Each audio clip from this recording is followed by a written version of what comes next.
O sol ainda não havia nascido por completo sobre os telhados de Roma, quando os primeiros sons da cidade começaram a emergir. As ruas de pedra, frias e úmidas do amanhecer, já começavam a se encher com o burburinho de uma cidade que jamais dormia verdadeiramente. Havia cheiro de pão recém-assado saindo das padarias dos becos, e os escravos já se moviam com baldes, limpando as sujeiras da noite anterior. Mas naquela manhã, um silêncio diferente pairava sobre certos bairros. Era o silêncio dos perseguidos, o silêncio das catacumbas. Em um ponto isolado da cidade subterrânea, escondidos em túneis escuros e iluminados apenas por lamparinas de azeite, um pequeno grupo de cristãos se reunia em oração. Suas vozes sussurradas ecoavam como lamentos, mas também como um grito de fé. Estavam cientes de que aquela talvez fosse sua última reunião. Eles sabiam, seriam levados ao Coliseu naquela manhã. Desde o reinado de Nero, os cristãos haviam se tornado bodes expiatórios perfeitos para os problemas do império, acusados de ateísmo por não cultuarem os deuses romanos, de traição por se recusarem a prestar culto ao imperador, e de práticas obscuras por seus encontros secretos. Os cristãos eram vistos com desconfiança e medo.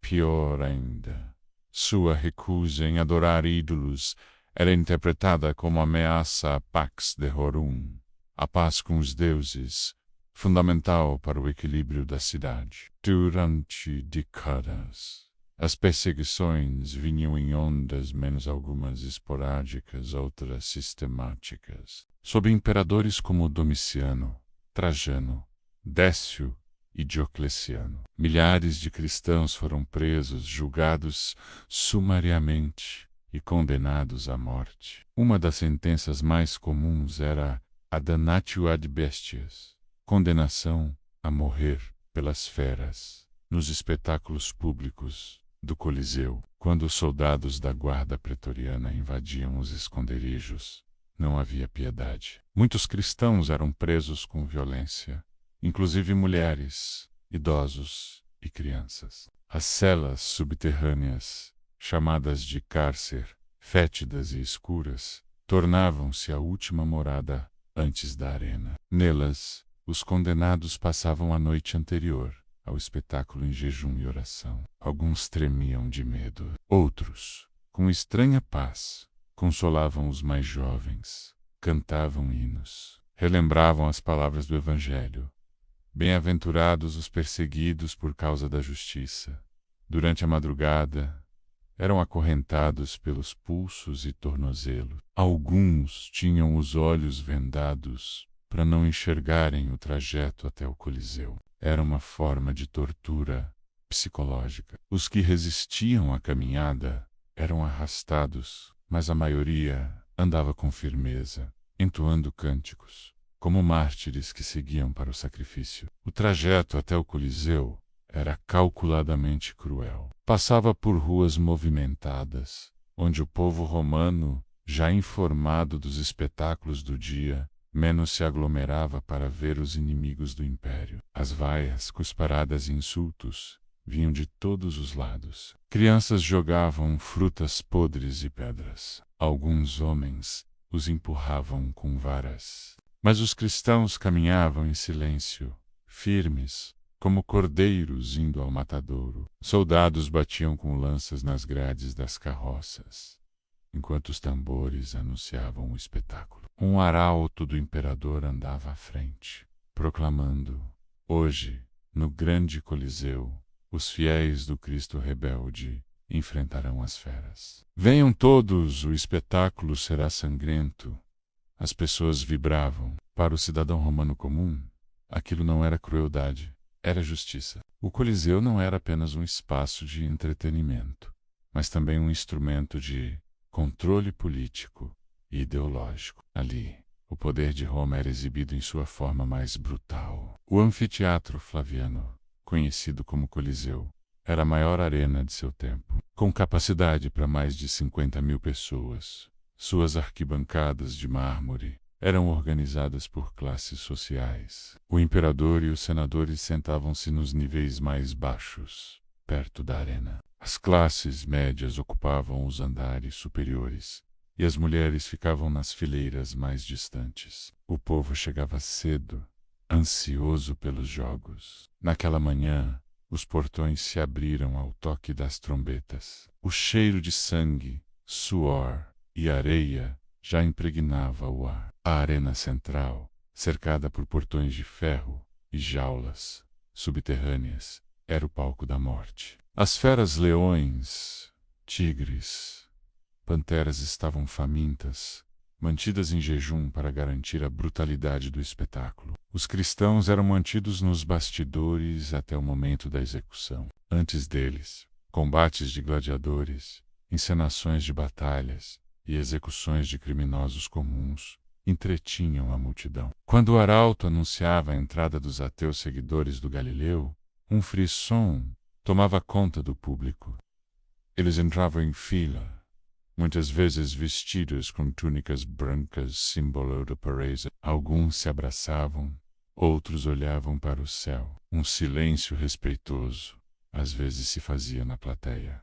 Havia algo misterioso na forma como enfrentavam a morte. Em vez de clamar por misericórdia, entoavam salmos. Em vez de fugir, ajoelhavam-se.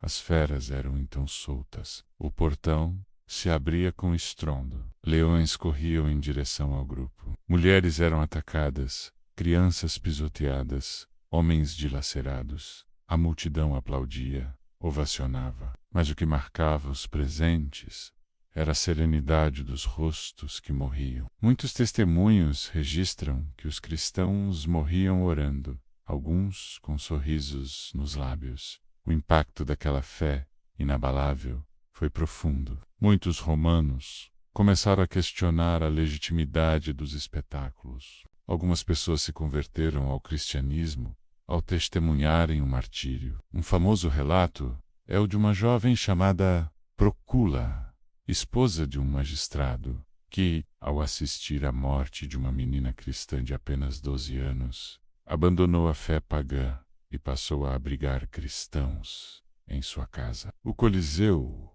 ironicamente, tornou-se sementeira de novos fiéis. O sangue dos mártires, como diria mais tarde Tertuliano, foi a semente dos cristãos. Roma não percebeu que, ao matar os seguidores de Cristo, os multiplicava. A coragem dos cristãos gerava admiração, e sua fé, mesmo na morte, era mais poderosa que a espada dos imperadores. Foram séculos de sofrimento. Só com o Edito de Milão, em 313 d. Código, o imperador Constantino concederia a liberdade religiosa aos cristãos. Pouco tempo depois, o próprio cristianismo seria reconhecido como religião oficial do império. O Coliseu, que antes fora palco de tortura, transformou-se em símbolo da fé. Cruzes foram erguidas em sua arena, e os subterrâneos, convertidos em locais de peregrinação. Ainda hoje, o Coliseu permanece de pé, testemunha silenciosa da fé que não se rendeu. Turistas do mundo inteiro o visitam, mas poucos sabem, com profundidade, o que ali aconteceu. Não foi apenas um anfiteatro de sangue, mas o altar do martírio de milhares de almas que escolheram a cruz, não a espada. Vários autores antigos deixaram registros. Eusébio de Cesareia, em sua História Eclesiástica, narra o martírio de inúmeros irmãos e irmãs em Roma. Cartas de romanos da época revelam perplexidade diante da firmeza dos cristãos. Um senador escreveu: eles não gritam, não choram, não se arrastam. Eles morrem como se tivessem vencido. O escritor Justino, mais tarde canonizado como mártir, deixou o seguinte testemunho antes de sua morte: vocês podem matar nossos corpos, mas não podem matar nossa alma.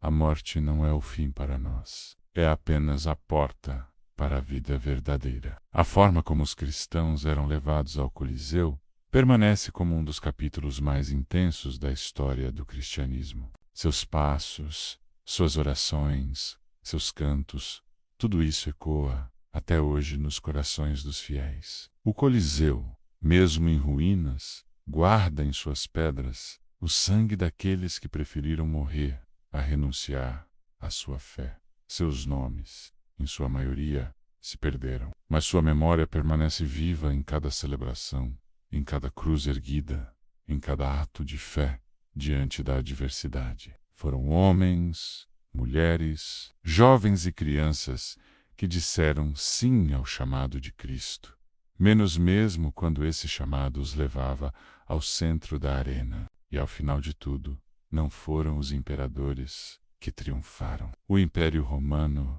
caiu. Mas a fé em Cristo, aquela mesma levada à arena entre correntes e feras menos, continua viva, 2 milênios depois.